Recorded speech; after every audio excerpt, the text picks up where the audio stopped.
हंसमुख और जिज्ञासु लड़का था जो पहाड़ों के छोटे से गांव में रहता था। जब वह छोटा था तब उसकी दुनिया भी उतनी ही बड़ी थी जितनी उसके घर की खिड़की से दिखने वाली बर्फीली चोटियां।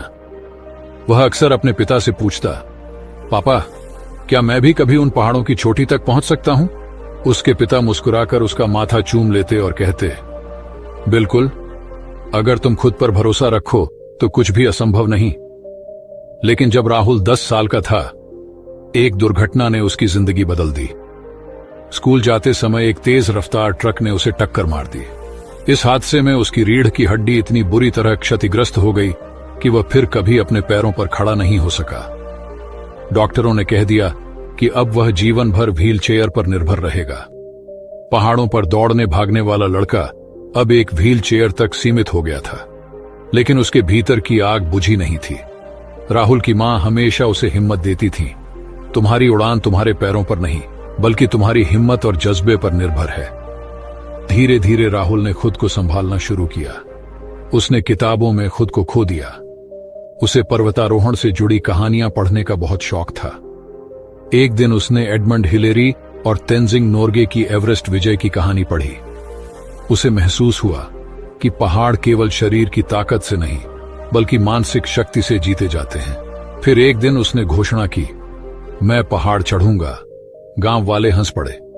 कुछ ने कहा, व्हील चेयर पर बैठा लड़का पहाड़ कैसे चढ़ेगा? उसके दोस्तों ने भी सोचा कि यह असंभव है, लेकिन राहुल जानता था कि उसके सपने की राह मुश्किल जरूर थी पर नामुमकिन नहीं। राहुल ने इंटरनेट पर उन लोगों के बारे में पढ़ा जिन्होंने विकलांगता के बावजूद अद्भुत उपलब्धियां हासिल की थीं। उसने यह भी जाना कि कुछ पर्वतारोहियों ने विशेष उपकरणों के सहारे व्हील चेयर से पर्वतारोहण किया है। उसने अपनी मां और पिता से कहा, मुझे पहाड़ चढ़ने की ट्रेनिंग लेनी है। शुरुआत में परिवार को चिंता हुई, लेकिन वे राहुल की जिद के आगे झुक गए।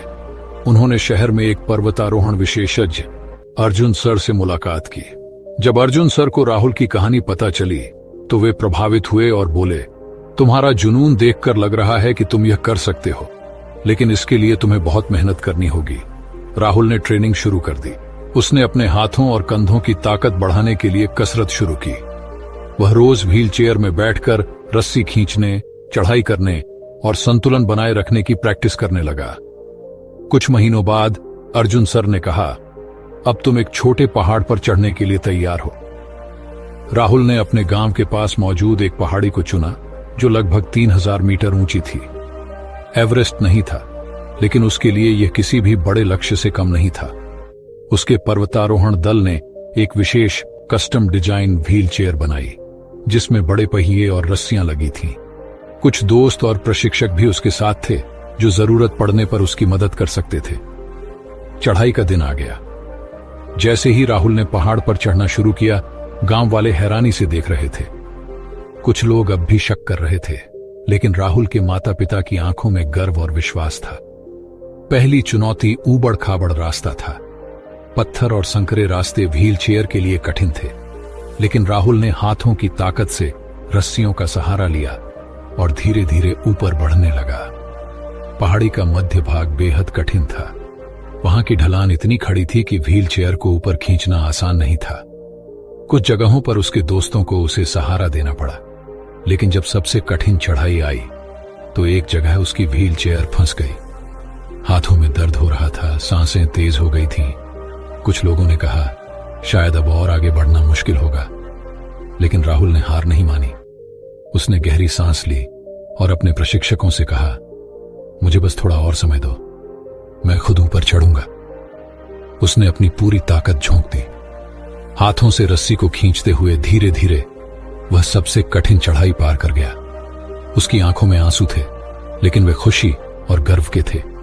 आखिरकार घंटों की मेहनत के बाद राहुल ने पहाड़ की चोटी पर कदम रखा। नीचे गांव के लोग तालियां बजा रहे थे। उसका परिवार खुशी से रो रहा था। राहुल ने ऊपर आसमान की ओर देखा और मुस्कुराकर कहा, मैंने कर दिखाया। यह केवल राहुल की जीत नहीं थी, बल्कि हर उस इंसान के लिए प्रेरणा थी जिसने कभी खुद को कमजोर समझा हो। उसने साबित कर दिया कि असली ताकत शरीर में नहीं बल्कि मन और आत्मा में होती है।